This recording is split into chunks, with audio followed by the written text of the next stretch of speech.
my name is Sarenna Wood, and you're watching Crash Course U.S. History. Today we're going to be focusing on Theme 7, America in the World, often abbreviated as WOR. This theme focuses on the interactions between nations that affected North American history in the colonial period and on the influence of the United States on world affairs. So we're going to get right into that. Sarenna. You always say we're going to get right into it, but it's currently like 11 p.m. and it's due in like an hour. Oh, hush me from the past. It'll be fine. It'll be fine.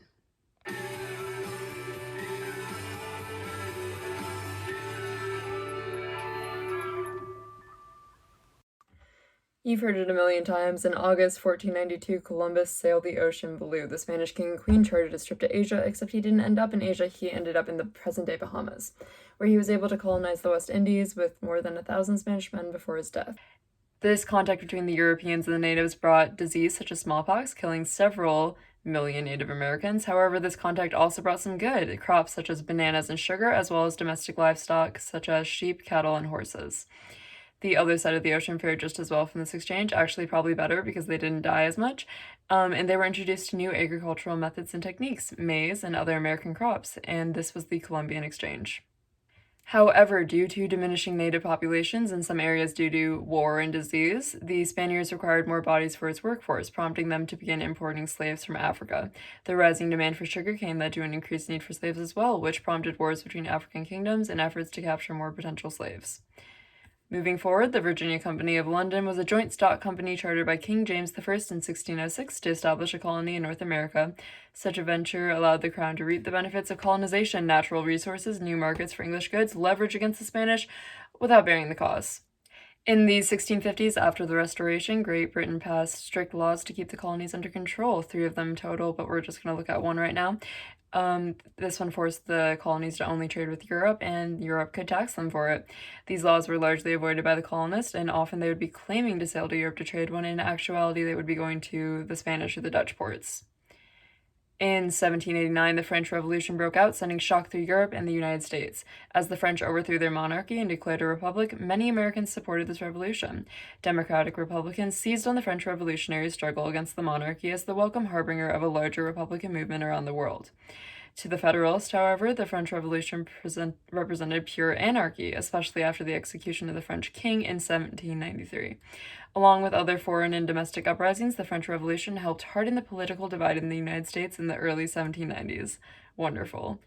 During the same period in the 1790s, the British Royal Navy began encroaching on the United States' neutrality by pressuring sailors into service from American commercial ships. This violation, of course, infuriated the Americans, and this was compounded by the fact that England had not yet withdrawn its soldiers from its post in the Northwest Territory, as required by the Treaty of Paris of 1783. In response, President Washington sent John Jay to negotiate a treaty with England. Jay's treaty, signed in 1794, helped prevent a war with England, but provoked an outcry among American citizens who largely saw it as a concession to England. The Senate narrowly ratified Jay's treaty, but the debate it sparked solidified the Federalist and Democratic Republican factions into full-scale political parties. And now we're going to talk about the Louisiana Purchase of 1803. In 1800, Napoleon Bonaparte got the Louisiana Territory from the King of Spain. Scared of a war with Napoleon, Jefferson sent James Monroe to France to buy New Orleans and as much land as possible for $10 million. He was pleasantly surprised when he was offered all of Louisiana for $15 million, so of course he took it. The purchase of Louisiana raised constitutional questions about the power of the president, doubled the size of America, and catalyzed an extensive exploration of the area. Lewis and Clark, Clark and Lewis, if you remember that song from grade school. The Embargo Act of 1807 was one of America's attempts to prove themselves as a major world power, but they failed. Thomas Jefferson and the U.S. Congress prohibited American ships from trading in foreign ports as an intended punishment to Britain and France for interfering with American trade while 2 major European powers were at war with each other. However, the embargo hurt America's economy more than it affected either Britain or France's, which largely affected Jefferson's standing in the eye of many Americans. The Federalist Party grew in support, and this soon led to the 1809 Non-Intercourse Act to help the American economy. You know a word that sounds like embargo? Escargot. You know who was involved in that? France! There you go. Quick little tip to remember that. The War of 1812 conflict fought between the United States and Great Britain over British violations of the U.S. maritime rights ended with the exchange of ratifications of the Treaty of Ghent. This treaty stated that both sides stopped fighting and restored lost territories. This war showed America that they could keep Britain from winning. Although not won by America, it greatly improved nationalism in the States.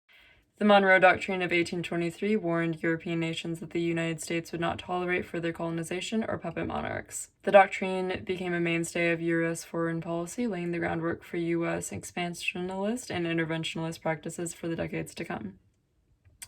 The war between the United States and Mexico in 1846, lasting until 1848, stemmed from United States annexation of Texas in 1845.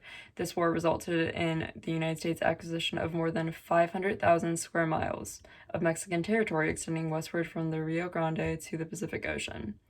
Now we're getting a little bit closer to present time. Between the roughly 1890s and 1945, an increasingly pluralistic United States faced profound domestic and global challenges, debated the proper degree of governmental activism, and sought to define its international role.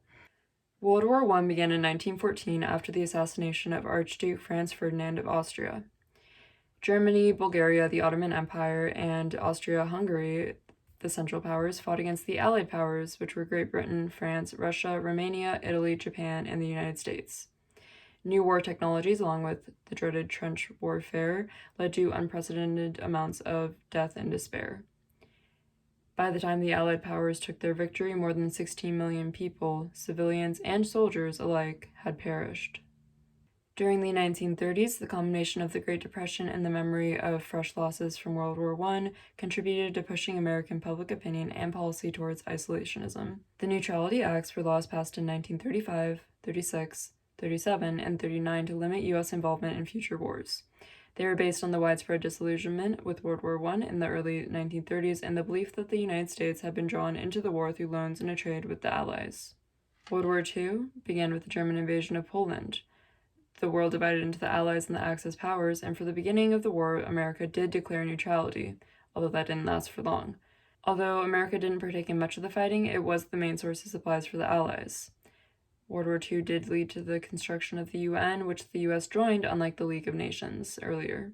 America became one of the leading world powers due to the great state of American economy after the war.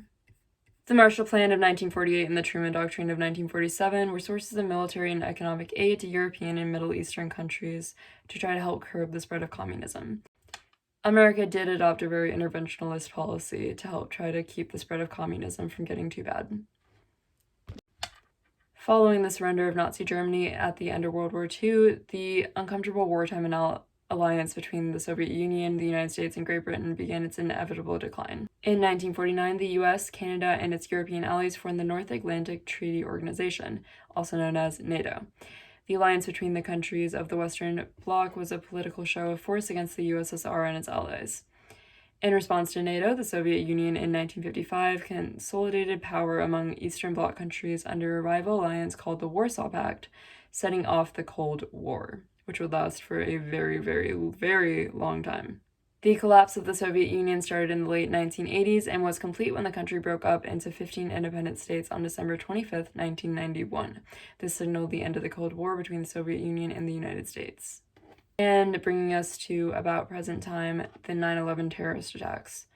On September 1st, 2001, the United States was attacked by plane hijackers who flew into the Twin Towers.